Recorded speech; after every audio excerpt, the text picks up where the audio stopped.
nuk do t'i haroj ato fjalët aty djalit. Më fali moj teta se ju lodha dhe them drejtën nuk mundi të mbjetonte. Di që në ato momentet e fundit, ato gozat e reanimacionit janë shtrirë aty, duke mbajtur dorën, ndërkohë që dhe jati ishte një kat më lartë dhe fatkeqësisht ky virus tregoi që ana genetike ishte e frikshme sepse dhe ai ndrojet mbas jati, mbas 10 ditësh të themi.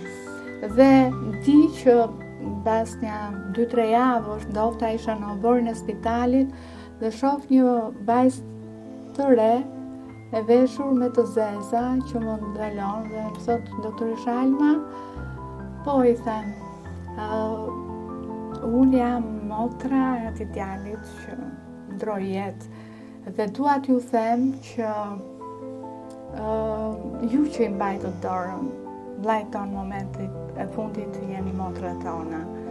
Pra tu kishte humbur mjekësia, po ka fituar njerëzi lloku dhe e kam përqafuar, nuk di çfarë të them, një dhimbje që nuk më hiqet nga mendja. Janë raste edhe plot të tjera që të them se jemi koshient që nuk mund të kënaqim çdo shpresë njerëzore. Prandaj edhe pragu i dhimbjes për ne është i pamundshëm.